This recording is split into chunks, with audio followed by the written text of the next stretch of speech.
ತಿನ್ನಕ್ ಬರ್ತಾ ಇತ್ತು. ಆಗ ಅದು ಏ ನನ್ನನ್ನೇ ತಿನ್ನಕ್ ಬರ್ತೀಯ ಅನ್ಕೊಂಡು ಜಿಂಕೆ ಅಪ್ಪ ಹೇಳ್ತಾ ಇತ್ತ.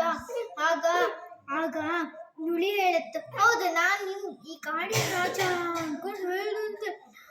ಅದಕ್ಕೆ ಆ ಜಿಂಕೆ ಮರಿ ಅಂತ ಬರ್ತು. ಆಗ ಆಗ ಕ್ಯೂ ಕ್ಯೂ ಕ್ಯೂ ಕ್ಯೂ ಅನ್ಕೊಂಡು ನನ್ನ ಹಾರಿ ಹತ್ತಿ ಬಂತು. ಇಲ್ಲ ಫುಲ್ಲು ಫಾಸ್ಟಾಗಿ ಓದ್ತಿದ್ದೀರಾ ಅಂತ ಮುಂದೆ ಓದ್ಕೊಂಡು ಇನ್ನೊಬ್ಬ ಬಂದು ಅವನನ್ನು ಗುತ್ಕೊಂಡು ಹೋದ. ಆಗ ಸೋಮು ಮತ್ತು ರಾಮು ಇಬ್ಬರು ಒಟ್ಟಿಗೆ ಇದ್ದೀರ.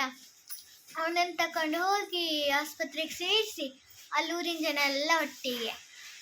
ಆಗ ಒಂದು ಡಾಕ್ಟ್ರ್ ಹೇಳಿದ್ರು, ಇವರನ್ನ ಅಷ್ಟು ಇಷ್ಟಾಗುತ್ತೆ, ಆದರೆ ತುಂಬ ದುಡ್ಡು ಖರ್ಚಾಗಬೇಕು ಅಂದ್ಕೊಂಡು ಹೇಳಿದ್ರು. ಹೌದಾ, ಎಷ್ಟು ದುಡ್ಡು ಆಗುತ್ತೆ ಅಂತ ಹೇಳಿದ್ರು. 10,000 ಆಗುತ್ತೆ ಅಂದರು.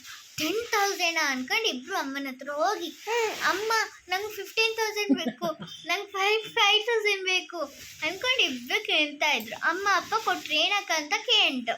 ಆಗ ಒಂದು ತಾತ ಹೋಗೋಪತ್ತಿಗೆ ಒಬ್ಬ ಗಾಡಿಯವನು ಬಂದು ಕೂತ್ಕೊಂಡು ಆ ತಾತ ಬಿದ್ದರೆ ನಾವೆಲ್ಲ ಸೇರಿ ಇದು ಆಸ್ಪತ್ರೆಗೆ ಸೇರಿಸಿದ್ದು. ಅದಕ್ಕೆ 15,000 ಆಗುತ್ತಂತೆ.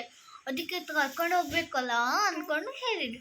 ಹೌದಾ, ಸರಿ ತಗೊಳ್ಳಿ, ನಾನು ಬರ್ತೀನಿ ಅಂದ್ಕೊಂಡು ಅದಕ್ಕೆ ಸೇವೆ ಮಾಡ್ಕೊಂಡು ತಗೊಂಡೋಗಿ ಕೊಟ್ಟು ಡಾಕ್ಟ್ರ್ ಅವ್ರನ್ನ ಸರಿ ಮಾಡಿಸಿ ತಾತ ಹೇಳ್ದ, ನಿಮ್ಮಿಬ್ಬರಿಗೂ ಒಳ್ಳೆಯದಾಗಿ, ನೀವು ಇನ್ನೊಬ್ರಿಗೆ ಹೆಲ್ಪ್ ಮಾಡಿದ್ದೀರಲ್ಲ, ನಿಮಗೂ ಒಂದು ಸಹಾಯ ಮಾಡ್ತಾರೆ ಅಂದ್ಕೊಂಡು ಹೇಳಿದ್ದ.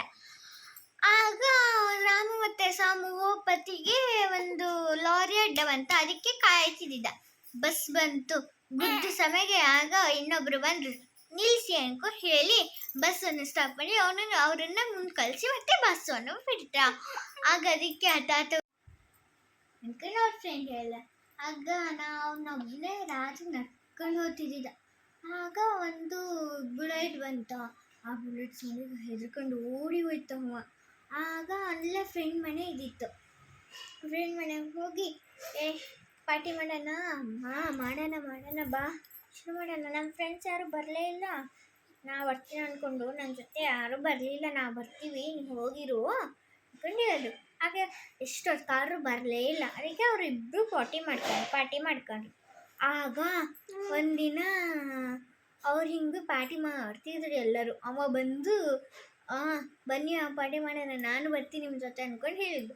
ಆಗ ಎಲ್ಲರೂ ಹೋಗೇ ಬಿಟ್ರು ಅವನ ಜೊತೆ ಇದ್ದೆ. ಹಂಗೆ ನೀ ಇನ್ಮೇಲೆ ನನ್ನ ಪಾರ್ಟಿಗೆ ಬರಬೇಡ ಅಂದ್ಕೊಂಡ್ರು. ಅವನಿಗೆ ಬೈದ್ರೆ ಎಲ್ಲ, ಇವನು ಎಂತಕ್ಕೆ ನಮಗೆಲ್ಲ ಪಾರ್ಟಿಗೆ ಬರ್ತಾಯಿಲ್ಲ ಅಂದ್ಕೊಂಡು ಯೋಚನೆ ಮಾಡ್ದೆ. ಆಗ ಅಪ್ಪ ಅಂತ ಹೇಳಿದ್ರು, ಕಂಗೆ ನೀನು ನಮ್ಮಂಗೆ ಈ ಥರ ಮಾಡೋದಕ್ಕೆ ನಿಂಗೂ ಹಿಂಗೆ ಆ ಥರ ಮಾಡಬೇಡ ಅಂದ್ಕೊಂಡು ಹೇಳಿದೆ. ಆಗ ಸರಿ ಅಂದ್ಕೊಂಡು ನಮ್ಮಂಗೆ ಮಾಡೋದನ್ನೆಲ್ಲ ಚೆಂದ ಮಾಡಿ ಅಡುಗೆ ಮಾಡಿ ಕೊಡ್ತಿದ್ರು.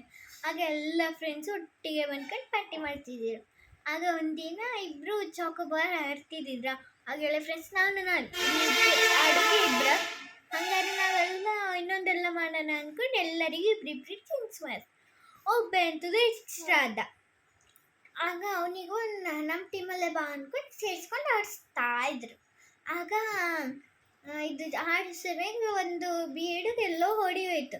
ಒಂದು ಹುಡುಗಿ ಸಾಕಾಯ್ತು. ಅವ್ನ ಫ್ರೆಂಡ್ ಮನೇಲಿ ಇನ್ನೊಂದು ಎಕ್ಸ್ಟ್ರಾ ಇತ್ತು, ಅದನ್ನು ಕೊಟ್ಟರು. ಎಲ್ಲರೂ ಖುಷಿಯಿಂದ ಆಡ್ರು. ಆಗ ಅಮ್ಮ ಬಂದ್ಕೊಂಡು, ನೀವೆಲ್ಲ ಚೆನ್ನಾಗಿ ಮಾಡಿ ಫ್ರೆಂಡ್ಸ್ ಇಡಿ, ಯಾವತ್ತೂ ಫ್ರೆಂಡ್ಸ್ ಬಿಡಬೇಡಿ ಅಂದ್ಕೊಂಡು ಹೇಳಿದರು. ಆಗ ಅಂದ್ಕೊಂಡು ಇಬ್ಬರು ಒಂದು ಮನೆ ಮಾಡ್ಕೊಂಡು ಅಲ್ಲೇ ಇದ್ದಿದ್ರು. ಅವ್ರು 4 ಜನ. ದಿನ ಅಮ್ಮ ಬಂದು ಊಟ ಹಾಕ್ತಿದ್ದಿದ್ರು.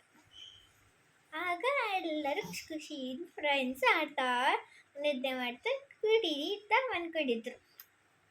ಈ ಕಥೆಯಿಂದ ಯಾವತ್ತೂ ನಾವು ಯಾರಿಗಾರು ಕಷ್ಟಪಟ್ಟಿದ್ದನ್ನು ನೋಡಿ ನಕ್ಕಿ ನಾವು ಅದನ್ನು ಹಾಳು ಮಾಡ್ತೀವೋ ಆಗ ನಮಗೂ ಹಾಗೆ ಆಗತ್ತೆ. ಆಯಿತು ಸಿಂಹ.